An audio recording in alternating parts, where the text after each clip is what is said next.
Disney World versus Universal Studios, a tale as old as 1990. The theme parks have been trying to outdo each other for years, but one battlefield that not many people talk about is how they treat their employees, cast members, and team members. Well, as someone who has worked for both in the past, I figured it's time to settle this debate once and for all. Keep in mind that these are based on my personal experiences and thoughts, so if your experience is different, cool. And if you feel the need to let me know how angry this makes you, please hit that subscribe button.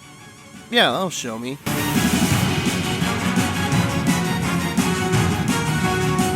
So to analyze which is the better workplace, I came up with 5 categories: managers, benefits, work locations, hours, and backstage life. Hopefully with an odd number of categories, we won't end up with a tie.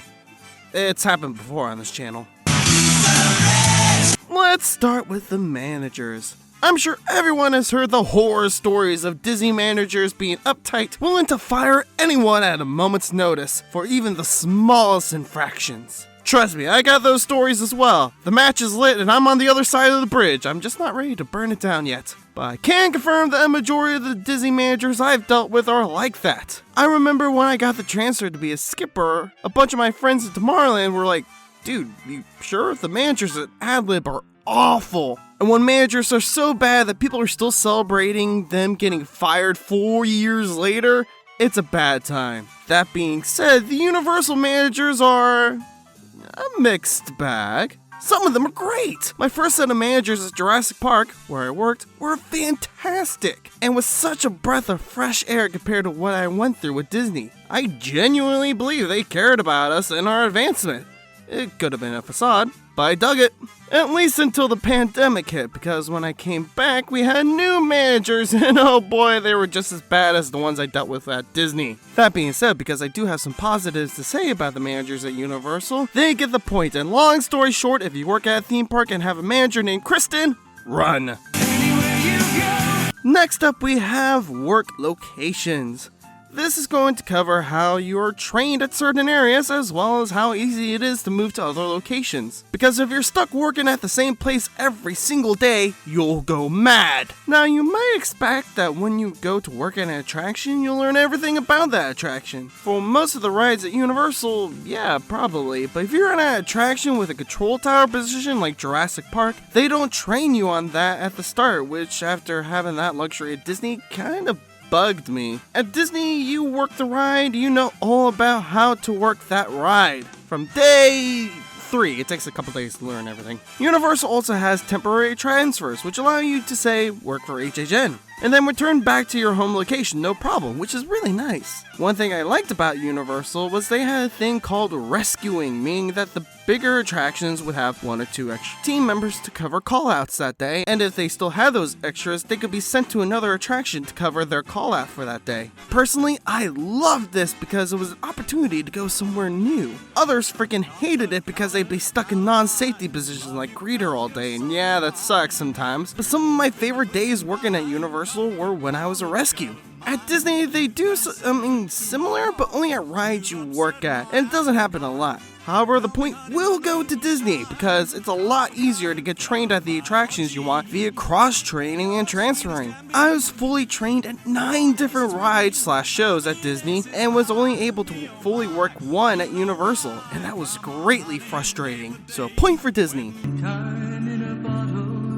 Next is hours. Turns out workers want to have a life, and we can't really do that if you're toiling away in a capitalist hellscape, but here we are. Which theme parks has the most reasonable hours? And this is pretty easy. Most employees have to be in about an hour before the park opens to get everything up and running. With Disney, depending on which park you're at, you'll be getting in between 7 and 9, which is a big oof. While Universal, you'll normally be getting in around 8 or 9, which is a slightly smaller oof. And with all the parks, you'll be getting out around 10, maybe later if you're in an attraction that still has a long line at the end of the night, at least during non-peak months. At Disney, sometimes I had to get in as early as 6 a.m. and stay as late as 2 a.m. With Universal, however, it's often pretty consistent throughout the year with the obvious exceptions of holidays and HHN. Between that and having a more consistent schedule of when team members are coming in versus just kinda showing up whenever that Disney does, the point goes to Universal as a thanks for a semi-regular sleep schedule.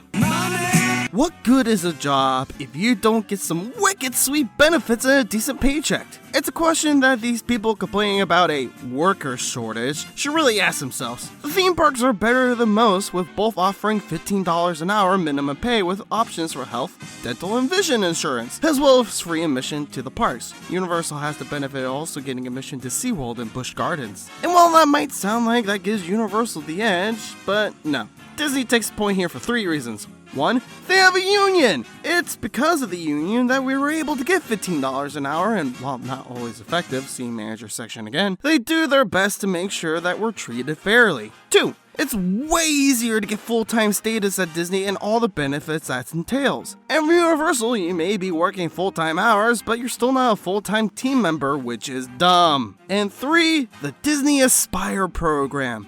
Wait, you'll pay for me to go back to school? Frickin' sweet! And with that, we're all tied up with our final round. My coffee break.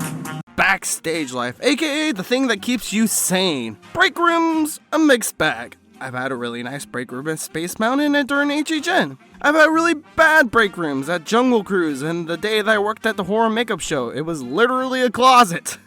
Both cafeterias are fine. Disney has subways, but Universal's is actually pretty affordable. The Utilidors are iconic, but if you work at Islands of Adventure, you get a bus to drive you around. It's pretty close, both have good and bad, much like this entire video has proved. But I'm going to give the final deciding point to Universal, for a simple reason. They have a thing called applause dollars, which you essentially get anytime you do anything exceptional. They act as a $5 voucher, which can be used for food and stuff. With Disney, if you get a cast compliment, they'll give you a copy of the tweet from the guest and post your picture on Twitter, but that's about it. You often don't get a tangible reward, while Universal is more inclined to give you those rewards, along with other goodies for doing a good job, which raises morale. So, in a very close 3-2, the winner today is Universal, but your results may vary. Have you worked at both parks?